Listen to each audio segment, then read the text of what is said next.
berdasarkan dari keresahan masyarakat, kemudian perkembangan kejahatan, ya tentunya juga Bapak Kapolri membentuk pelayanan Polri kepada masyarakat dengan adanya peningkatan di dalam struktur organisasi, ya khususnya ada di Bareskrim.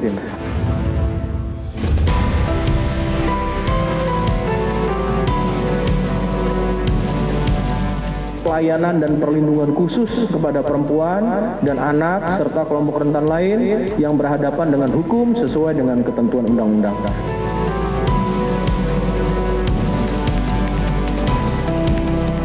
Pelaksanaan dan penyidikan tindak pidana kekerasan terhadap perempuan, anak, dan kelompok rentan lainnya serta perdagangan orang dan penyelundupan manusia. Saya sangat mengapresiasi ya pembentukan Direktorat Perlindungan Pekerja, Perlindungan Anak dan TPPO ya yang dibentuk oleh Kapolri.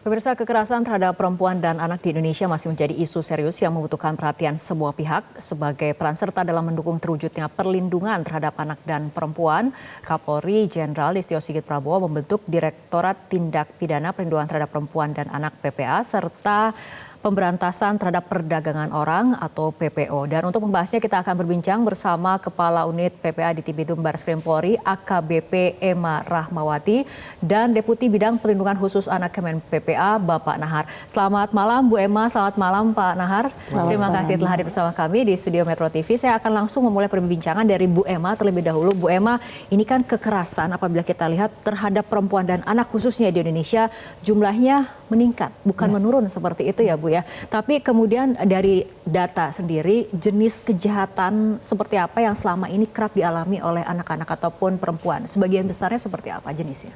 Ya, terima kasih Mbak.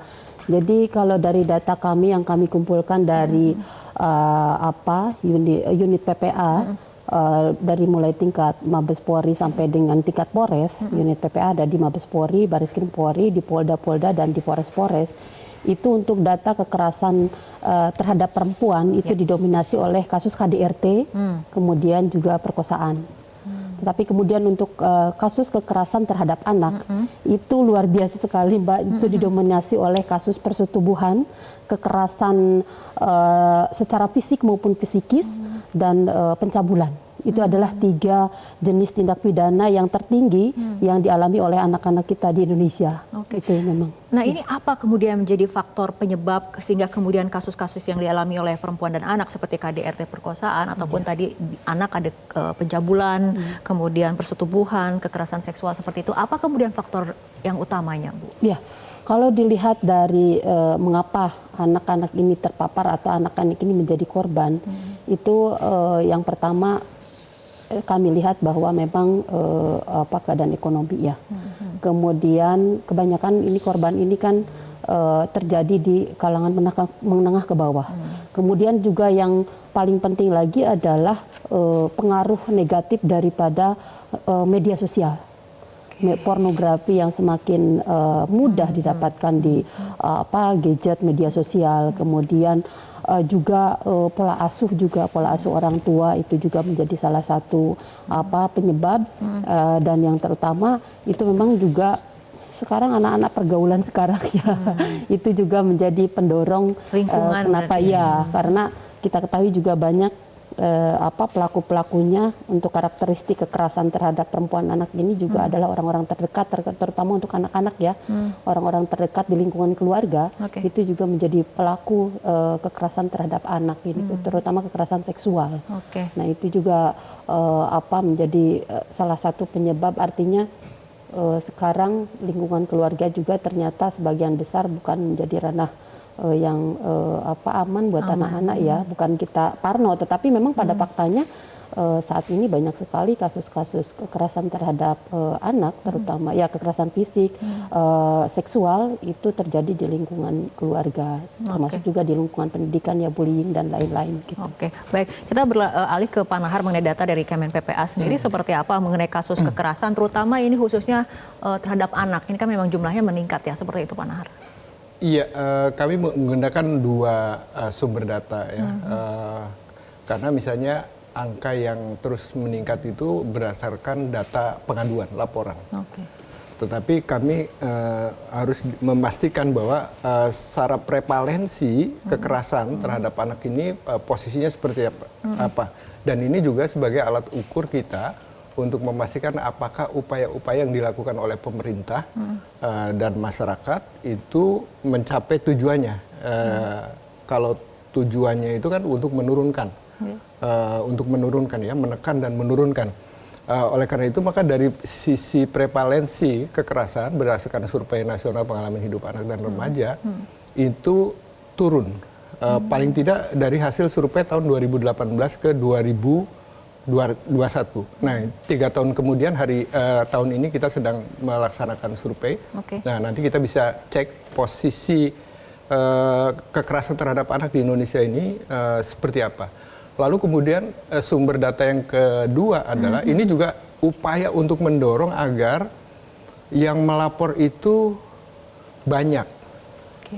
Karena begini, dari data yang ada tadi sudah disampaikan gitu ya bahwa angka misalnya 20.000 satu tahun di 2023, 9.000 di Januari sampai Juli 2004, ini angka ini hanya sebagian kecil saja yang terungkap itu. Artinya ada angka lain yang ketika dibandingkan dengan prevalensi kekerasan tadi, ini ada angka yang lebih besar yang belum lapor. Sehingga upaya untuk mendorong agar orang mau melapor, berani melapor, apalagi tadi yang disampaikan Bu Emma, mau lapor itu butuh keberanian. Lalu kemudian menghitung kalau lapor misalnya menjadi korban apa yang bisa kami dapatkan. Oleh karena itu maka prinsip yang pertama data itu kita bangun untuk menjadi dasar langkah upaya yang dilakukan terus gitu ya. Dan kita harap bahwa upaya-upaya itu terus bisa menekan bahkan menurunkan sesuai dengan target pembangunan yang kita laksanakan. Oke, baik, selanjutnya Bu Emma kita akan berbincang mengenai terobosan yang diupayakan ataupun sudah disiapkan oleh kepolisian dalam rangka melindungi anak dan perempuan, tapi kita ikuti jeda berikut terlebih dahulu.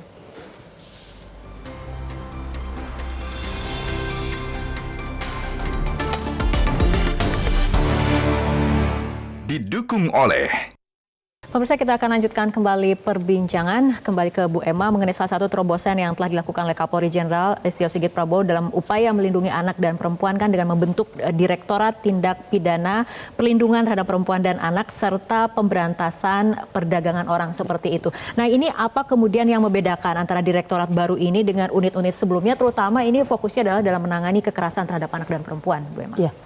Jadi kami juga berterima kasih dan apresiasi kepada Bapak Kapolri bahwa beliau memberikan apresiasi atau memberikan perhatian terhadap kasus-kasus perempuan anak ya yang semakin marak tadi yang sudah kita bicarakan bersama. Kemudian apa yang membedakan? Jadi untuk Direktorat PPA dan PPO ini yang membedakan adalah bahwa di dalam Direktorat PPA PPO ini kami nanti akan melakukan penyelidikan dan penyidikan terkait dengan tindak pidana kekerasan terhadap perempuan, misalnya diantaranya tindak pidana kekerasan terhadap perempuan, anak, disabilitas, kelompok rentan lainnya, kemudian termasuk juga buruh. Nah, itu jadi nanti disitulah nanti kita akan betul-betul menangani secara maksimal di dalam Direktorat PPA PPO ini, gitu seperti itu. Dan apa yang membedakan? Yang membedakan bahwa Direktorat ini akan concern betul-betul memberikan perlindungan dan pelayanan dalam rangka penegakan hukum terhadap perempuan dan anak secara maksimal. Gitu, mulai dari termasuk dari juga di samping penegakan hukumnya juga pelayanan di dalam memberikan kebutuhan dan hak-haknya yang tentu saja nanti pelaksanaannya akan berkolaborasi dengan stakeholder terkait ya, kementerian lembaga terkait termasuk dengan Kementerian PPA. Iya, siap, betul. Baik, dari Kementerian PPA sendiri bagaimana kemudian responnya dengan direktorat baru ini, Pak Nahar? Ya, ini bagian dari perjuangan bersama ya, dan dijawab dengan komitmen Pak Kapolri. Tentu arahan Presiden kami ingat 9 Januari 2020 itu untuk memastikan bahwa manajemen penanganan kasus, laporan, pengaduan itu ditata sedemikian rupa, termasuk penegakan hukum untuk mendapatkan efek jerah. Bu Menteri PPPA sejak 2022 dan 2023 secara fokus membuat telahan dan bersurat, ya kan? Bersurat 2022 dan 2003 dan terakhir kemudian dengan Pak Kapolri, dengan Pak Menko Polhukam dan Menko PMK menyepakati tentang kebutuhan ini karena memang faktor utama yang harus disiapkan adalah soal penegakan hukum di tingkat awal. Karena dari sana contoh misalnya ketika ini persoalan tindak pidana harus diselesaikan, maka proses awal penegakan hukum itu harus jalan. Tapi penegakan hukum saat ini juga harus memperhatikan kondisi korban. Maka dari awal membutuhkan struktur yang ideal. Struktur yang ideal. Salah satunya dari sisi struktur komandonya clear gitu ya, lebih kuat, personilnya lengkap dan kebutuhan-kebutuhan lain terkait dengan kapasitas penegakan hukum itu baik. Karena dari tingkat awal contoh hak korban untuk mendapatkan restitusi khusus untuk korban kejahatan seksual, kekerasan seksual. Restitusi itu dari awal. Kalau seandainya teman-teman penyidik di awal lalu kemudian memahami tugas fungsi, tentu ini sudah otomatis hak-hak korban itu sudah di state dari awal dalam proses pemeriksaan dan lainnya. Jadi direktorat ini adalah instrumen utama untuk memulai penanganan perlindungan perempuan dan anak, termasuk pemberantasan perdagangan orang ini akan dilakukan lebih optimal. Oke, Bu Emma, mungkin kalau izin menambahkan bahwa Bapak Kapolri sebetulnya sejak tahun 2021 ya sudah memberikan statement bahwa akan dibentuk Direktorat PPA PPO, hanya karena memang harus melalui proses, akhirnya alhamdulillah tahun ini sudah digaungkan melalui Perpres tahun 2024 ini ya. Nah kemudian juga yang membedakan, tadi menambahkan sedikit, yang membedakan keberadaannya Direktorat PPA PPO ini di kepolisian, bahwa Direktorat PPA PPO ini menjadi leading sektor, menjadi pembina fungsi bagi satker-satker di lingkungan Polri itu sendiri. Karena kita ketahui bersama bahwa kasus-kasus yang melibatkan perempuan dan anak tidak hanya nanti ditangani oleh Direktorat PPA PPO ini, tetapi kemudian terkait dengan kasus narkoba, itu ditangani oleh Direktorat Narkoba misalnya. Terorisme, perempuan dan anak yang terlibat terorisme ditangani oleh Densus 88. Kemudian perempuan dan anak yang terlibat misalnya dalam kasus lalu lintas. Nah, sehingga satker-satker di lingkungan Polri yang menangani perempuan dan anak ini nanti pembina fungsinya adalah direktorat ini gitu. Jadi yang memberikan arahannya seperti apa menangani, karena tidak mungkin juga semuanya kasus yang melibatkan perempuan dan anak itu ditangani di PPA PPO ini, di direktorat yang baru ini, tetapi kemudian sesuai dengan tusinya itu ditangani oleh satker lain, tetapi pembina fungsinya adalah Direktorat PPA PPO ini. Bu Emma, selain kemudian penegakan hukumnya sendiri mengenai pendampingan hukum, pendampingan secara psikologis bagi korban, kemudian tadi pemulihan hak-hak korban, ini seperti apa? Ya, kalau untuk sesuai tusinya dalam penanganan kasus perempuan dan anak ini, kepolisian ini memang tidak memberikan pendampingan hukum, psikologi maupun hak-hak lainnya misalnya. Tetapi kami berkolaborasi dengan kementerian lembaga terkait. Misalnya kalau untuk psikologi memang ada, kami ada psikologi Polri kan di kepolisian juga, memang juga, tetapi kan itu terbatas ya, karena dibutuhkan di seluruh Indonesia. Tetapi kemudian kami berkolaborasi dengan Kementerian Pemberdayaan Perempuan, kalau di tingkat pusat kementerian, tetapi kemudian di tingkat provinsi kabupaten ada UPTD PPA, kemudian berkolaborasi dengan Kemensos, kalau di daerah itu ada Dinas Sosial, berkolaborasi juga dengan LPSK, termasuk juga berkolaborasi dengan lembaga berbasis masyarakat yang memberikan perhatian perempuan dan anak. Jadi layanan-layanan itu untuk memenuhi kebutuhan daripada si korban atau hak-hak korban, itu kami berkolaborasi dengan stakeholder terkait, gitu, seperti itu. Baik, ya. Bu Emma dan juga Pak Nahar, kita akan lanjutkan kembali perbincangan, tapi kita ikuti jeda berikut terlebih dahulu.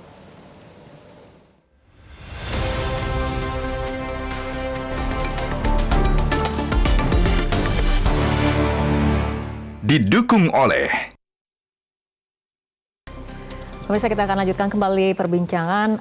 Pak Nahar, mungkin dari Kemen PPA sendiri menilainya seperti apa, terutama untuk para korban yang kemudian tidak ada keberanian untuk melaporkan kejahatan yang dialaminya seperti itu, Pak Nahar. Ya, yang pertama adalah melakukan sosialisasi ya dan edukasi, memberikan pemahaman bahwa melapor itu lebih baik, menguntungkan ketimbang tidak melapor. Hanya memang tantangannya adalah untuk melaporkan tadi butuh keberanian. Dan keberadaan direktorat ini sesungguhnya ini bentuk dari kebutuhan di mana ke depan itu bahwa mekanisme atau sistem layanan itu harus diselenggarakan melalui penyelenggaraan pelayanan terpadu. Terpadu. Maka ketika misalnya orang mau agak sedikit tidak berani langsung melaporkan ke kepolisian, maka ada 3 lembaga yang disiapkan.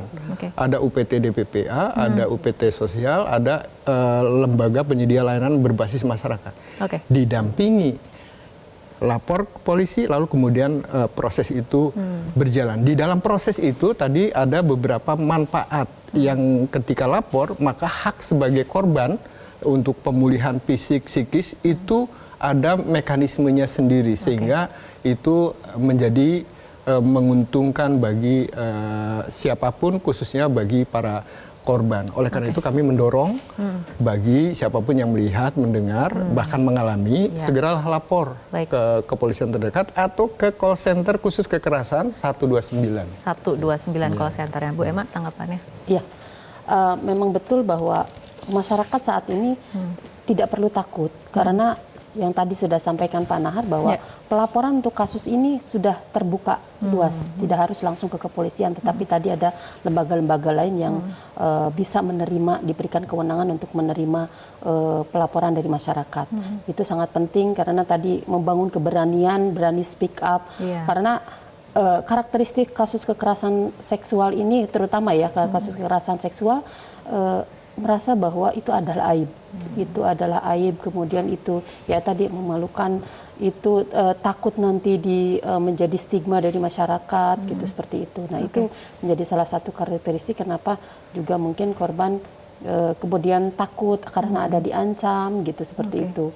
Nah itu yang mungkin salah satu penyebab kenapa banyak juga korban yang kemudian belum berani melapor atau sudah melapor tetapi kemudian kejadiannya kapan, melapornya baru kapan, gitu, seperti itu. Jarak waktunya agak jauh gitu ya. Karena memang membutuhkan keberanian tadi. Bu Emma, tapi juga kemudian kadang-kadang ada solusi ketika kemudian korban mengalami pemerkosaan, justru solusi yang ditawarkan ataupun solusi yang ditempuh secara kekeluargaan, perdamaian, seperti itu. Ini bagaimana Bu Emma? Iya, jadi memang pantauan kami di lapangan masih ada banyak ya, masih ada yang melakukan perdamaian, upaya perdamaian dari pihak pelaku misalnya kepada korban. Nah, tetapi jelas diatur di dalam pasal 23 Undang-Undang TPKS bahwa kasus kekerasan seksual tidak bisa diselesaikan di luar peradilan. Jadi apapun itu, kalau misalnya, karena gini, kadang-kadang tiba-tiba kita kan tidak tahu menahu bagaimana hubungan di luar perdamaian itu dilakukan oleh kedua belah pihak ya. Tetapi kemudian tiba-tiba datang ke kepolisian, Bu, saya mau mencabut laporan karena saya sudah damai dengan pelaku, saya sudah musyawarah, gitu kan. Nah itu masih banyak terjadi seperti itu. Kemudian apa yang dilakukan kepolisian? Kepolisian tetap akan melakukan proses penanganan penegakannya hukum ini. Apapun, walaupun itu sudah ada perdamaian, karena tadi undang-undang sudah mengatur bahwa tidak boleh diselesaikan di luar peradilan. Nah, yang kami himbau kepada masyarakat bahwa kenapa ini undang-undang melarang untuk diselesaikan di peradilan? Karena kalau itu diselesaikan secara musyawarah, kemudian mohon maaf, kebanyakan kan korban ini menengah ke bawah, kemudian diberikan sejumlah materi atau barang-barang tertentu karena melihat mungkin kebutuhan daripada si korban. Nah, kemudian kalau sudah seperti itu, ya artinya juga walaupun ada seperti itu kami tidak akan mengakomodir, kasus akan tetap jalan terus. Gitu. Karena kalau semua kasus KS diakomodir seperti itu, pasti tidak menutup kemungkinan si pelaku akan melakukan perbuatannya kembali. Berapa korban lagi yang akan jatuh gitu. Bu Emma, mungkin ini terakhir juga untuk Pak Nahar, sama kemudian pertanyaannya singkat saja, imbauan kepada masyarakat untuk meningkatkan kewaspadaan dan kemudian untuk meningkatkan pemahaman mengenai pentingnya memberikan perlindungan terhadap perempuan dan anak. Silakan Bu Emma, ringkas saja mungkin. Saya memang saya mengimbau kepada masyarakat bahwa tadi seperti yang sudah disampaikan Pak Nahar bahwa untuk kasus kekerasan seksual atau kasus kekerasan yang melibatkan perempuan dan anak itu tidak harus korban yang melapor, siapapun yang mengetahui itu boleh melaporkan. Nah, ini adalah salah satu bentuk awareness, kepedulian masyarakat terhadap lingkungan sekitar. Karena tadi seperti yang saya sampaikan bahwa banyak sekali kasus kekerasan yang terjadi di lingkungan keluarga yang kemudian si korban ini juga tidak berani melapor karena pelaku adalah orang terdekat. Termasuk juga kasus-kasus KDRT, kalau misalnya masyarakat tahu bahwa tetangganya ini mengalami kekerasan, ada kasus KDRT, ya segera lapor, beritahukan minimal kepada aparat pemerintah setempat supaya segera dilakukan upaya-upaya untuk mencegah terjadinya tindak pidana yang lebih lanjut lagi seperti itu. Pak Nahar boleh singkat saja, sedikit saja Pak Nahar. Pastikan kita semua, khusus bagi orang tua, memulai pengasuhan secara baik dengan memberikan kasih sayang yang cukup, lalu kemudian memastikan bahwa kebutuhan anak itu dipenuhi secara baik gitu ya. Maka kita berharap anak-anak kita akan tumbuh kembang dengan baik sesuai dengan harapan kita semua. Pak Nahar dan juga Bu Emma, kita harapkan diskusi pada malam hari ini bisa meningkatkan kewaspadaan terutama perlindungan terhadap perempuan dan anak. Terima kasih Bu Emma dan juga Pak Nahar telah berdiskusi bersama kami malam hari ini dalam Prime Time News. Pemirsa, perbincangan tadi menutup perjumpaan kita dalam Prime Time News untuk kali ini. Mewakili rekan Kevin Egan, saya Fitri Megantara mengucapkan terima kasih atas kebersamaan Anda. Selamat malam, sampai jumpa.